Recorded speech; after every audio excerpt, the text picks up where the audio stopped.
월세 여왕 리나쌤입니다. 11기 강의 이후 다음 강의를 준비하면서 제가 굉장히 많은 생각을 했습니다. 우리 구독자분들 또는 숙박업 초보자분들이 가장 먼저 배워야 할 것이 무엇인가, 그리고 배웠을 때 가장 크게 도움이 되는 것이 무엇일까에 대한 생각을 곰곰이 해봤습니다. 자, 여러분들이 가장 먼저 알아야 할 것은 낡은 여관 여인숙을 숙박업하는 방법입니다. 이미 낡은 여관 여인숙 강의를 들으신 분들은요, 이게 왜 중요한지 알고 계십니다. 왜 숙박업에서 필수적으로 낡은 건물 또는 여관 여인숙을 꼭 알아야 하는지 제가 두 가지로 요약해서 말씀드려 보겠습니다. 자, 첫 번째, 숙박업은요, 낡은 건물을 빼놓고는 절대 이야기할 수 없습니다. 제가 다루고 있는 숙박업 컨텐츠는 고시원, 낡은 여관, 여인숙, 모텔, 호텔까지 여러분들이 숙박업 공부를 하고 임대든 매매든 건물을 보시게 되면은 왜 낡은 건물, 여관 여인숙을 이해해야 되는지 바로 아시게 될 겁니다. 시설이 좋은 거는 너무 비싸서 우리가 접근하기가 힘들고요. 가격이 괜찮으면 너무 낡아서 손을 대지 못하는 상황을 제가 많이 봤습니다. 낡은 건물을 풀어낼 줄 알아야 우리가 건물을 보는 방법이 조금 더 입체적으로 바뀌실 거예요. 이 강의를 듣고 낡은 건물을 보면은요, 제가 유튜브에서 설명하는 것처럼 비포를 애프터로 그리는 연습이 될 거고요. 그 낡은 건물을 어떻게 심폐소생술을 해야 되는지 그 해결 방안과 전략을 내가 직접 세울 수 있게 되실 겁니다. 두 번째가 핵심인데요. 적은 투자금으로 고수익을 낼 수 있습니다. 임차나 매매 두 가지 다 해당되는 내용인데요. 우선 임차의 경우에 건물이 너무 노후화되고 낡았기 때문에 낮은 임대보증금, 더 낮은 월세, 무권리로 물건이 나오게 됩니다. 이런 물건을 인수 후에 인테리어 한 다음 운영을 한다면 고수익을 낼 수 있고요. 지금 그런 물건을 만나서 고수익을 내고 있는 수강생분들이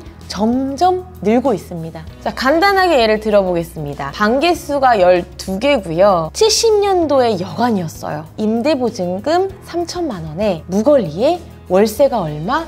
150만 원. 인수를 해서 인테리어를 했고요. 지금은요, 월 700만 원 그 이상의 수익을 내고 있습니다. 두 번째 예를 들어볼게요. 산골짜기에 있는 애매하게 낡은 모텔이었어요. 운영 안 한 지 1년 가까이 됐었고요. 방 개수는 30개가 조금 되지 않고요. 무권리에 월세는 300만 원 이하로 해서 인수를 하게 되었습니다. 여기에 딱 맞는 전략을 세워서 인테리어를 해서요, 지금은 주말 장사만으로도 고수익을 내고 있습니다. 예약이 너무 많이 들어와서 방을 안 받는 경우도 있다고 합니다. 이건 추후에 유튜브로 현장 방문해서 또 보여드리도록 하겠습니다.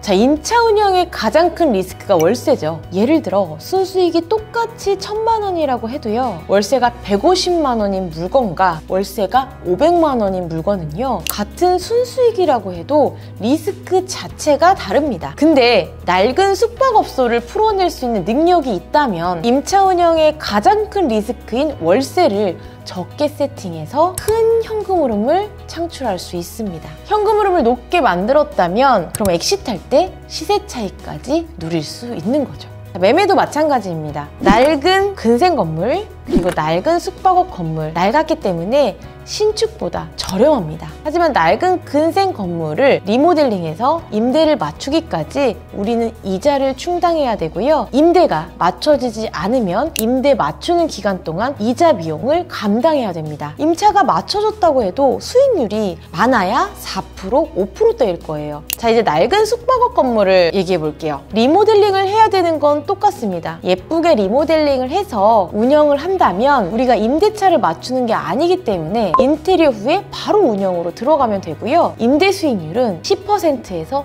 20%까지 끌어올릴 수 있습니다. 이자를 내고도 현금 흐름이 나오는 거예요. 현금 흐름이 나오기 때문에 엑시까지 충분히 편안하게 운영이 가능합니다.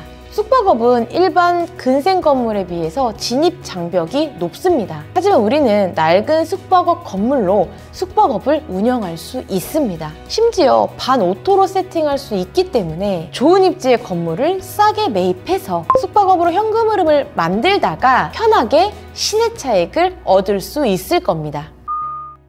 자, 이렇게 낡은 여간 여인숙을 숙박업으로 해야 되는 이유 2가지로 말씀드렸는데요. 그냥 담백하게 말하면 낡은 여간 여인숙을 컨트롤할 수 있다면 우리는 할 줄 아는 게 많아지고 숙박업 하는 게 정말 편해지실 겁니다. 낡은 여간 여인숙으로 숙박업 하는 방법을 알고 싶으신 분들은 이번 강의를 통해 아주 든든한 무기를 장착하게 되실 겁니다. 아래 링크를 통해 신청해 주시면 되고요. 11월 초 강의 날짜에 맞춰서 만나도록 하겠습니다.